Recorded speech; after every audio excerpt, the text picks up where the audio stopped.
En primer lugar, buenos días y gracias por venir al Museo de Albacete este domingo radiante, de momento. Hoy iniciamos otra temporada más de este ciclo de los conciertos para el patrimonio que, como sabéis, ¿no se oye? Bueno, como sabéis, venimos realizando desde hace ya bastantes años y desde el año pasado cambiamos un poco el enfoque para que la explicación, en vez de darla a nosotros, el personal del museo o las personas que excavan o que investigan sobre las piezas, las dieran otra gente que tiene otras visiones y nos pueden enseñar otras cosas sobre las piezas, ¿no?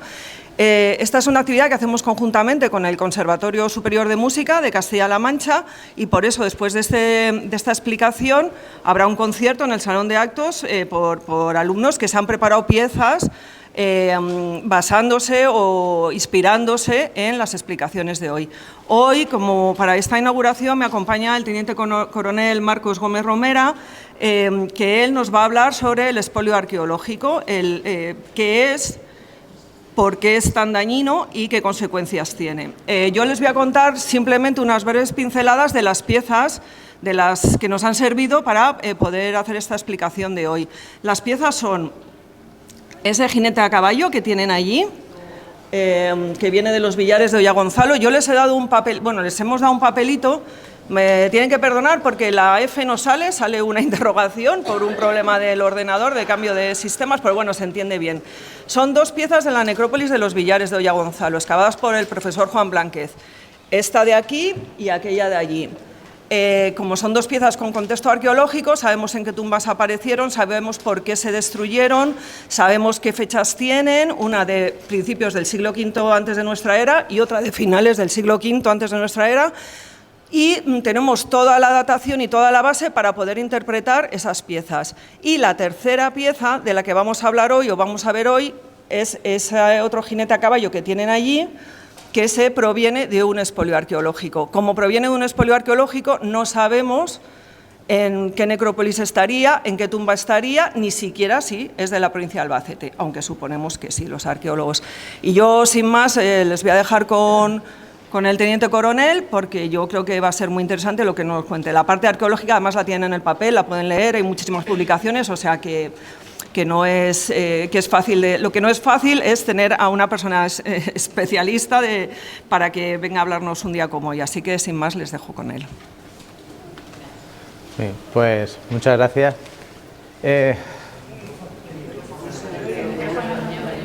Bueno, yo llevo uno, no sé si funciona. Los micrófonos es para grabar y retransmitir por internet, no es para megafonía.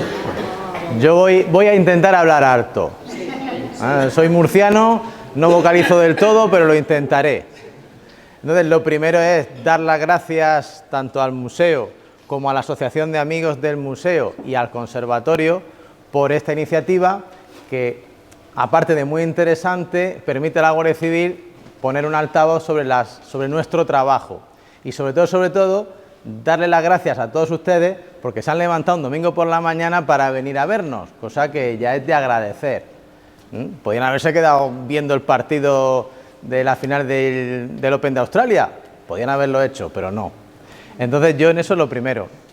Lo segundo es, voy a intentar decir un poco qué hace la Guardia Civil para proteger nuestro patrimonio histórico.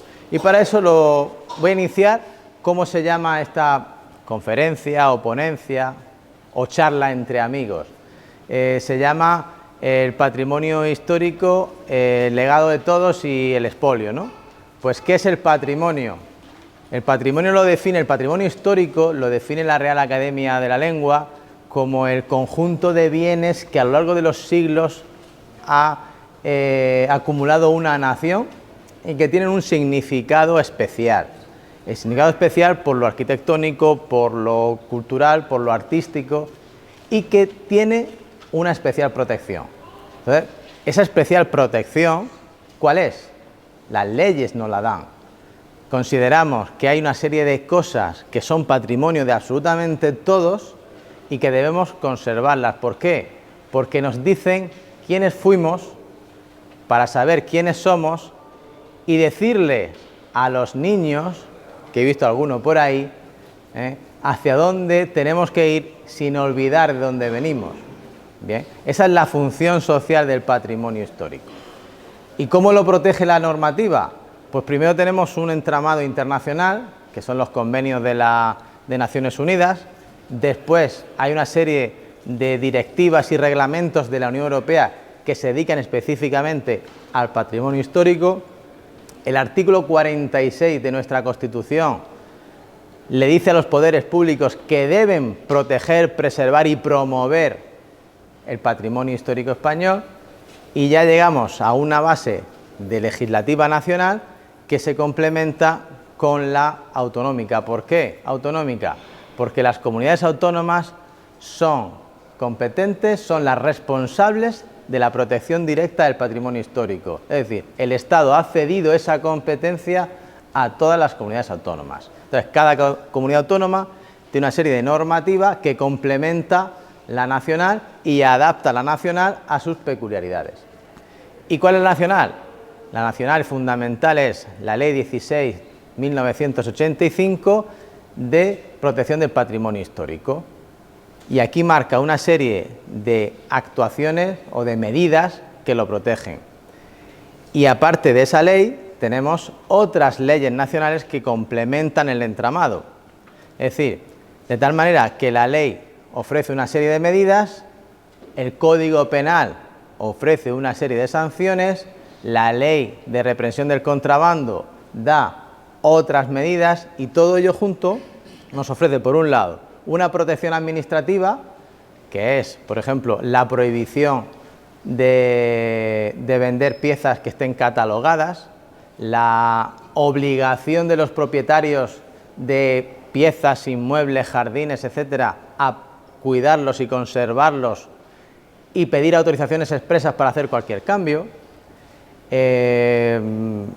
Luego tenemos el contrabando, si la pieza es inferior a 18.000 euros tiene una sanción, sanciones para todo tipo de actuaciones, y luego la parte penal, que es donde más nosotros pues tenemos que entrar, que en el Código Penal español hay una serie de delitos que son básicos, típicos, comunes, como sería el robo, como sería el fraude, la falsificación, que se aplican a los bienes culturales. Y por último, también hay una parte muy específica, un título concreto, que es para la protección del patrimonio histórico. Entonces ya es donde específicamente se habla de expolio, se habla de dañar un bien cultural, se habla de vender o sustraer del dominio público un ente que esté catalogado, y eso tiene un agravamiento específico.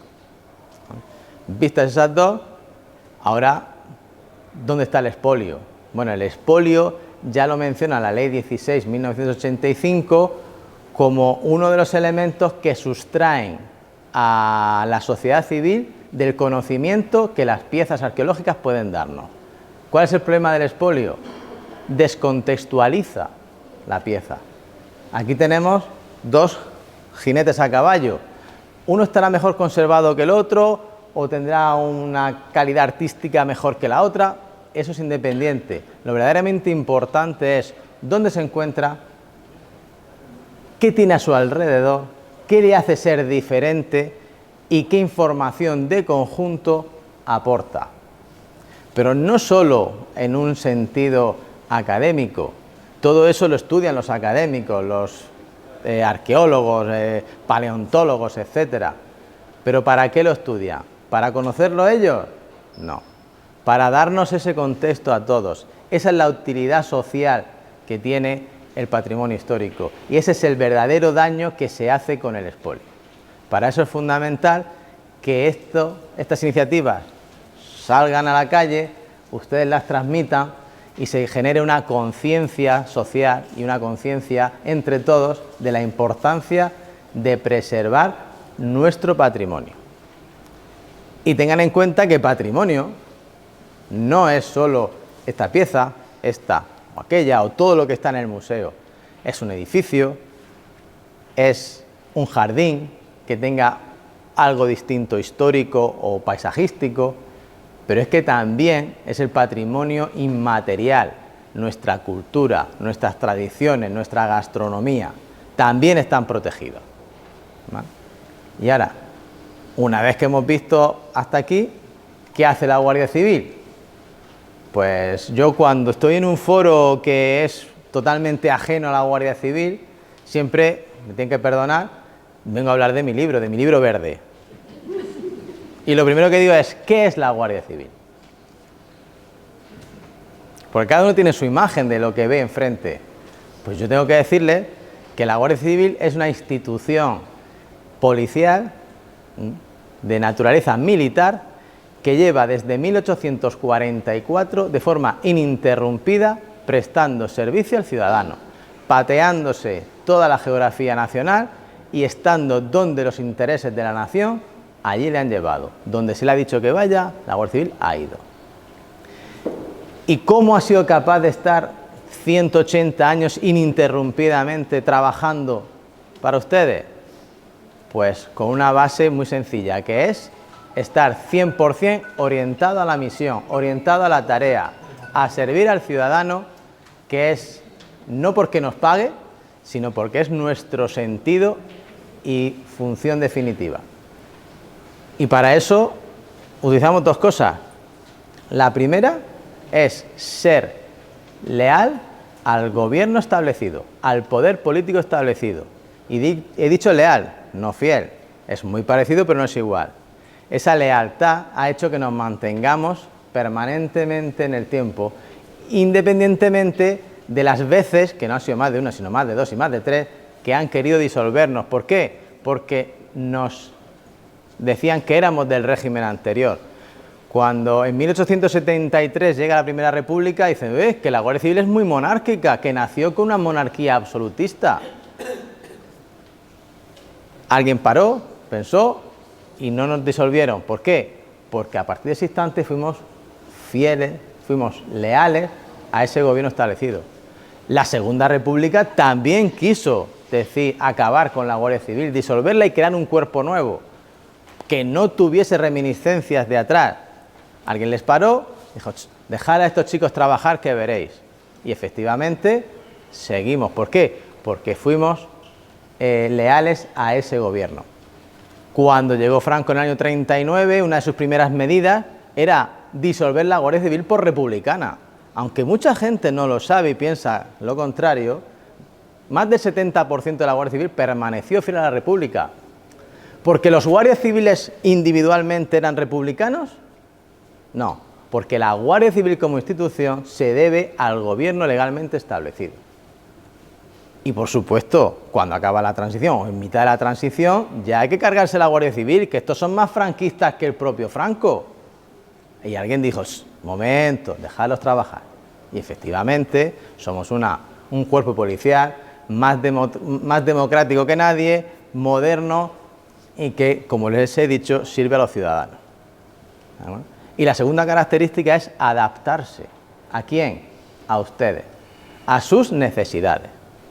Y entre esas necesidades está el patrimonio histórico. Pues muy bien, ¿cómo la Guardia Civil trabaja para proteger el patrimonio histórico? Pues lo hace desde su perspectiva policial. ¿Y qué hace? Aplica todas sus capacidades. La Guardia Civil es una policía integral. En la doctrina policial española, europea, una policía integral es aquella que es capaz de llevar a cabo todo tipo de actuaciones que tengan incidencia penal. Por ejemplo, una policía local no es integral porque no tiene capacidad para investigar delitos que no sean de seguridad del tráfico en casco urbano. Un robo no tiene competencia habilitante legal para investigarlo. Puede hacer primeras actuaciones, pero no la investigación. En este contexto, la Guardia Civil es completamente integral porque puede llevar a término todo tipo de investigaciones y todo tipo de actuaciones con incidencia policial. Y aquí tengo que decirles que la Guardia Civil es una de las policías más integrales que existe en el mundo, con una capacidad que ya quisieran las películas de los americanos algunas veces, sin entrar en detalles de cómo se tal o esa ciencia ficción de que doy un botoncito y me sale toda la información. No, no funciona así, pero sí tenemos una capacidad de ser policía de seguridad ciudadana en todos nuestros puestos territoriales. Tenemos la capacidad de hacer de policía aérea, tanto en aeropuertos como incluso dentro de los aviones. Tenemos policía fiscal, que protege los intereses del Estado en los aeropuertos y evitando el contrabando. Tenemos policía medioambiental, policía vial, sí, los de tráfico también, los comento aquí, etcétera, etcétera. Y además por tierra, mar, aire y ciberespacio. Y cuando dentro de X años el metaverso se constituya en la realidad, o lo que sustituya al metaverso, o lo que sea Dios que quiera que nos venga, la Guardia Civil estará allí al lado de los ciudadanos. Y entonces aplicamos toda esa capacidad de decir, oiga, ¿qué tenemos que hacer? Pues vamos a hacer algo. ¿Qué hacemos? Los militares ejecutamos planes, diseñamos planes. Y como militares que somos, no tienen palabras raras, ni vamos a crear un subcomité y un comité del comité que luego estudie, que haga un... No, planes ejecutivos. Y les ponemos nombres sencillos que podamos recordar. Plan para la defensa del patrimonio histórico español. Y digo defensa porque no es solo protección. La protección es guardarlo, conservarlo, mimarlo. Pero defenderlo además implica el ir hacia más allá y perseguir todas aquellas conductas que han ido en contra de ese patrimonio. El plan es muy sencillo, tiene 3 ejes. Un eje que es la prevención, otro eje que es la investigación y otro eje que es la cooperación. Lógicamente, el objetivo primordial es que el patrimonio no se pierda, que si tenemos un yacimiento arqueológico se mantenga como debe mantenerse, como digan los especialistas que debe mantenerse.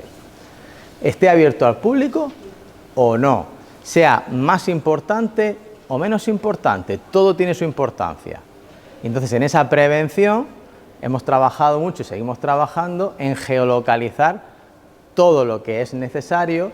Y digo geolocalizar porque hay muchos yacimientos que están en el campo, que son muy difíciles de encontrar, que no están señalizados, que no están abiertos al público, pero también hay que protegerlos. Luego, también tenemos mucho patrimonio en iglesias, en inmuebles de propiedad privada, pues hay que conocer qué es importante dentro de ellos y qué hay que proteger en cada uno de ellos, o incluso el edificio en sí. Hay que conocer cómo es, dónde está y qué medidas de protección tiene. Luego, si por desgracia fallamos en esa protección, pues tenemos la reacción, que es la investigación. Investigación de delitos que ocurren, delitos que ya pasaron, o hay una parte muy importante que es la prospección, es estar mirando qué hay en el circuito de obras de arte, de obras arqueológicas y detectar si surge algo de ahí. Y por último he dicho un tercer eje, que es la cooperación. Y en esta cooperación, que me gustaría mucho resaltar, está no solo la cooperación entre policías, policía y judicatura, no, porque esa la tenemos ya muy trillada de otros campos. Lo que ha trabajado mucho la Guardia Civil es en la cooperación interinstitucional. ¿Con quién?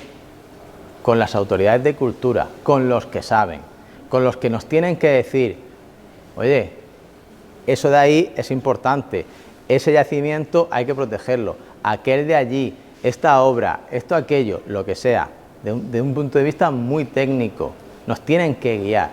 Por eso la Guardia Civil ha hecho mucho hincapié en eso, ha hecho un esfuerzo muy grande en formación de nuestros agentes, especializar a personal propio para investigar este tipo de delitos que tienen, como todos, su propia especificidad.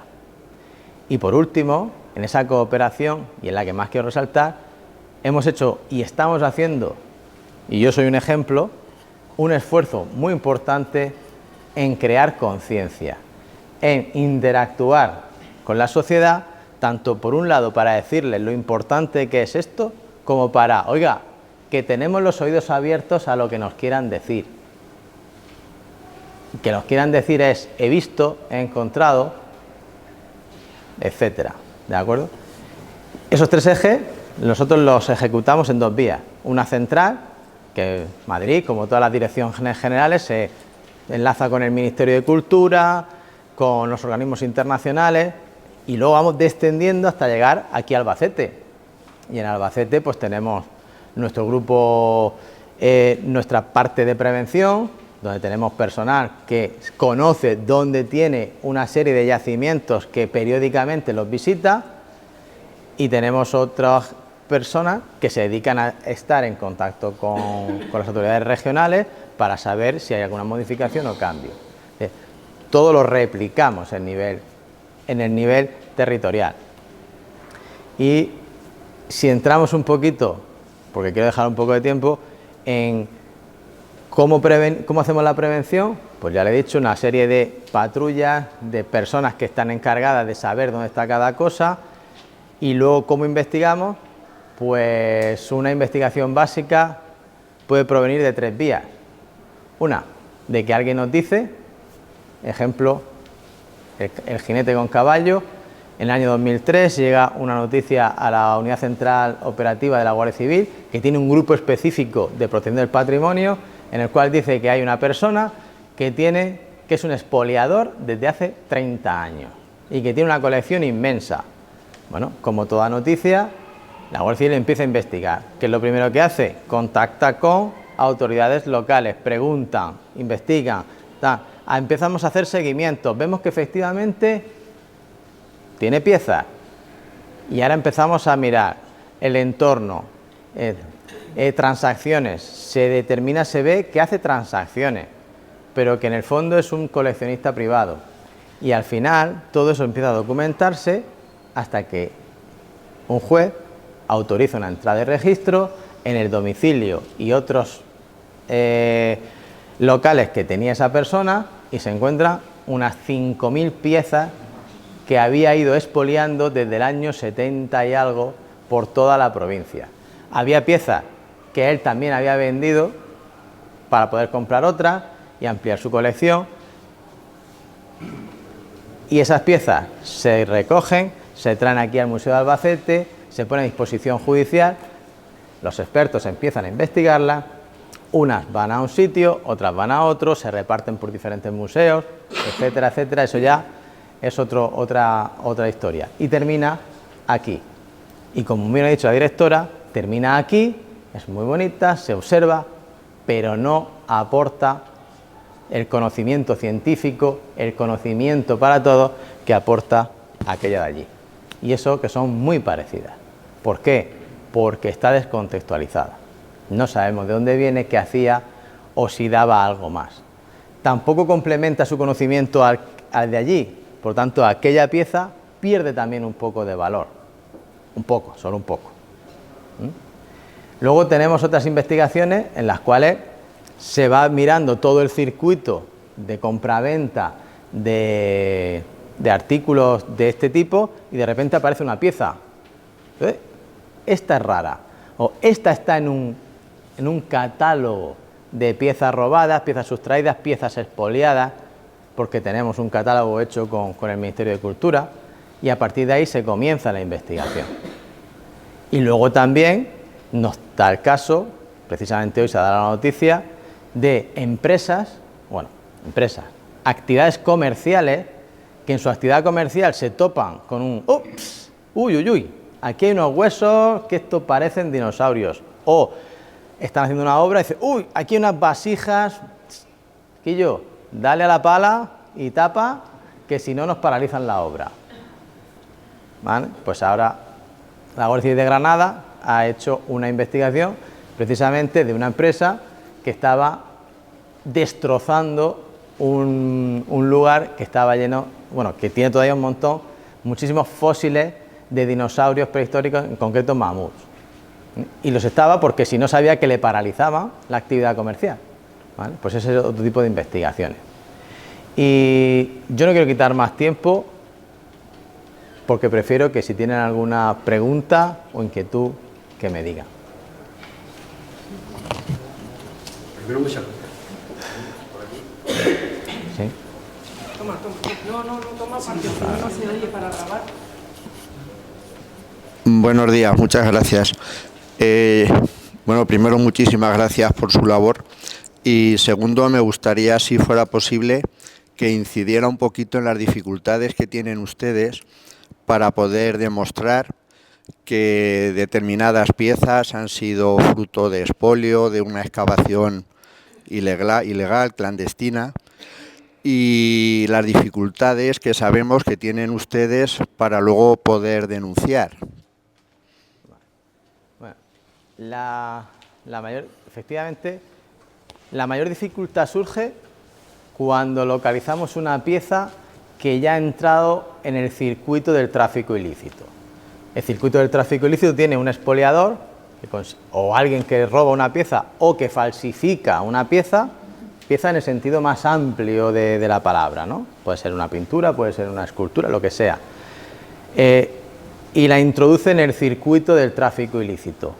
En esa persona inicial, el que la roba, el que la expolia o el que la falsifica, que ya ha cometido un primer delito, se la da a un receptador que conoce perfectamente que esa pieza es falsa, ilícita o lo que sea, y la introduce bien con documentación falsa o a través de sucesivas transacciones con múltiples intermediarios hasta que llega un momento en el que hay uno en el que o bien tiene una documentación que es falsa o como viene ya de tanta venta ya se le pierde rastro y ya sabe, es imposible que sepa que proviene de forma ilícita. Entonces, en ese momento es cuando tenemos la mayor dificultad, porque a partir de ahí, hacerle hacia atrás el rastro es muy complicado.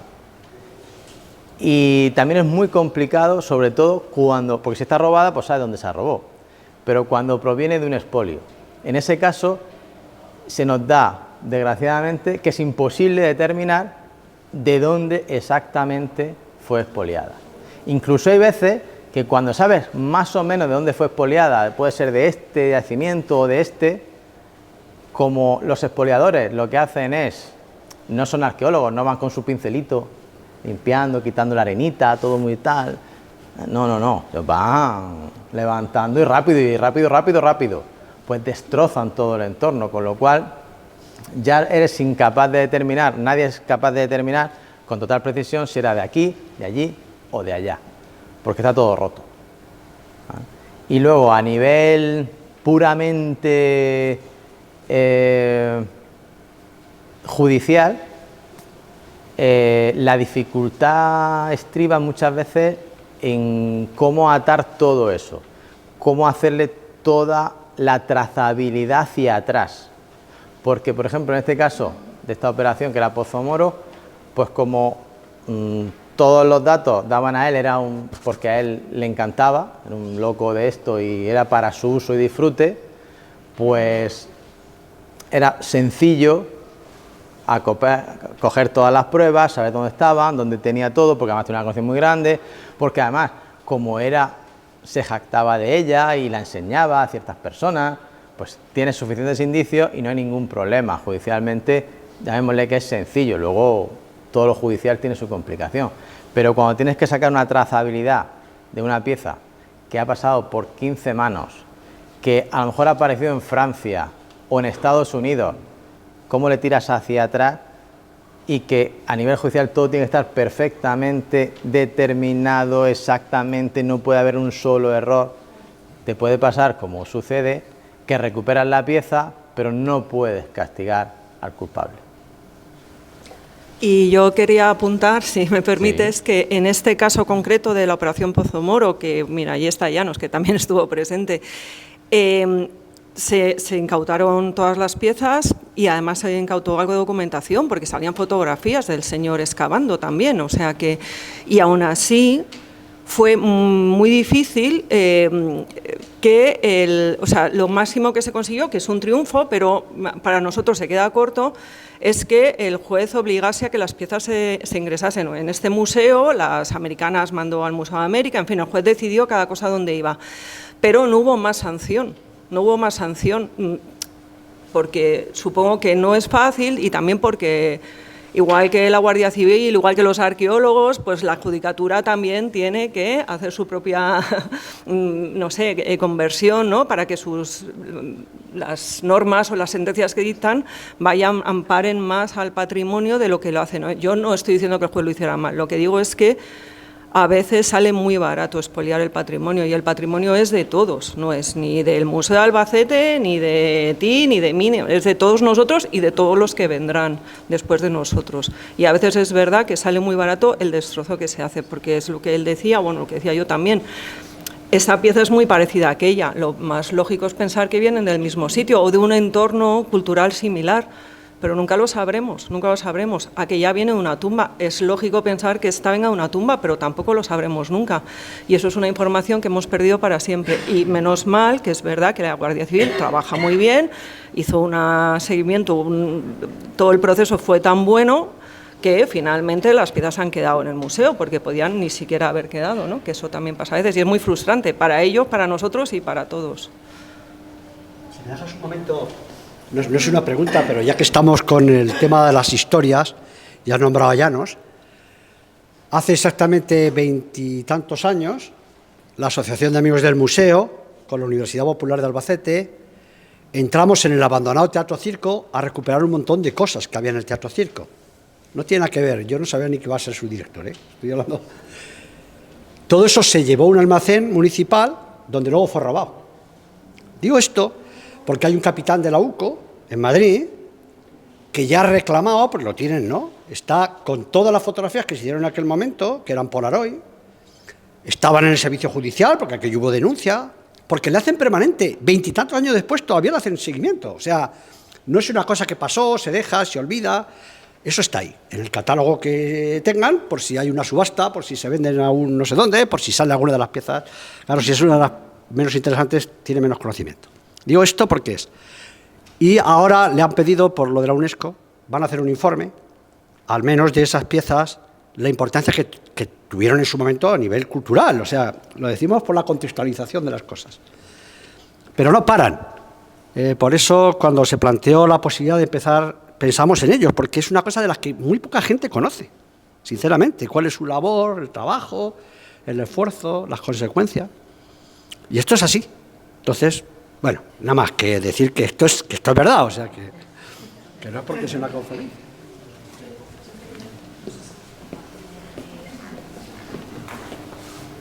Solo una pregunta, y es si ustedes notan alguna diferencia en lo que es la colaboración social, si hay alguna conciencia más en colaborar con la Guardia Civil desde hace unos años a la actualidad.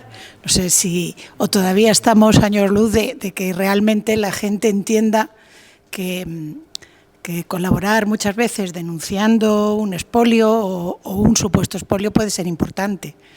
Si hay alguna diferencia. Gracias. Quizás no tengo la perspectiva del tiempo porque imagino que de los años 70 hasta ahora ha cambiado mucho la sociedad, pero sí es cierto que hay una mayor concienciación en que esto es de todos. Yo tengo la sensación de que efectivamente antes, pues bueno, pues si iba ya al monte y se cogía 4 vasijas, pues para él serán. Ahora ya la percepción es distinta, es que, oiga, nos está robando a todos. Nos queda muchísimo camino, sobre todo en la parte de destrucción. O sea, el que la gente se dé cuenta, en general, de que no es solo expoliar, sino el proteger. El que si tienes algo, hay que protegerlo. Y que por pequeño que sea, tiene su importancia. Hemos evolucionado, pero nos queda. Y en ese nos queda, por ejemplo, estamos aquí. En que seamos capaces de transmitir esa necesidad de que si vemos algo, lo digamos.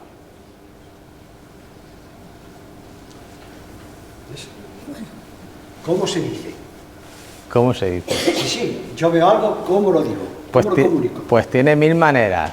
Tenemos una vía telemática, que hay un correo electrónico, tiene a cualquier patrulla que pueda haber por ahí, tiene mandar, bueno, lo he dicho, los correos, tiene presentar una denuncia en cualquier puesto nuestro, en cualquier cuartel nuestro, o puede, más sencillo a veces, contactar con el museo, por ejemplo, en este caso, y decir, oye, mira, es que me parece que, y ya ellos nos dirán a nosotros.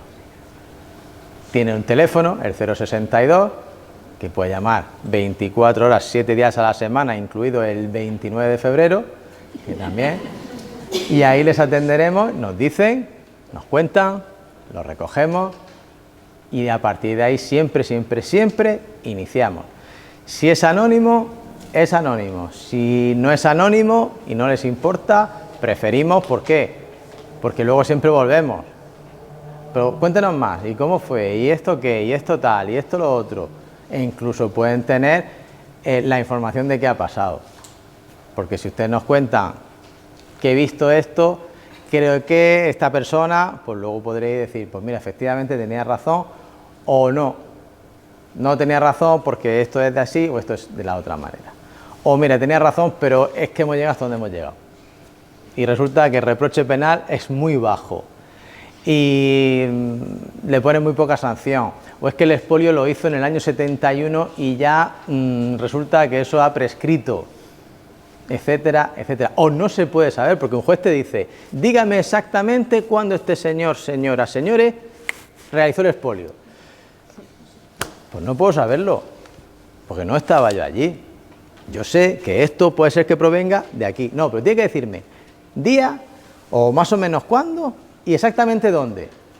Pues no soy capaz de decirlo en muchísimos casos. Por eso es muy difícil que haya sanciones por expolio, como el caso este. Bueno, y otro sitio al que se puede acudir es al Servicio de Patrimonio de la Delegación de Educación y Cultura. Hay un técnicos de patrimonio que es la parte de la administración nuestra de la Junta que se dedica, que es quien sobre todo colabora con ellos, porque en el museo es verdad que colaboramos, pues a veces como asistentes, digamos, ¿no? De dudas, de consultas o como depositarios de los bienes, pero el Servicio de Patrimonio sale muchas veces con ellos por el campo a ver, entonces también si ven algo o saben de algo, también pueden acudir o llamar al Servicio de Patrimonio de la Delegación de Cultura, o sea que hay muchas vías, hay muchos sitios y es verdad que es una, yo creo que es en realidad una obligación que tenemos como ciudadanos, ¿no? Defender y proteger lo que es de todos. No sé, igual que cuando alguien roba en un banco, si ves, llamas a la policía y dices, oiga, que están robando ahí, ¿no? Aunque te vayas, pero lo dices, pues esto sería igual. Es solamente incidir en que precisamente ahora, en los martes, se está desarrollando un ciclo sobre la actualidad de la arqueología en Albacete y en muchas conferencias vais a poder ver cómo se trabaja. Cómo se obtiene información a partir de un trabajo serio. La cantidad de datos que nos proporciona algo que a primera vista parece que no tiene importancia. La tierra, los estudios de polen, en fin, los huesos, cantidad de cosas en su contexto.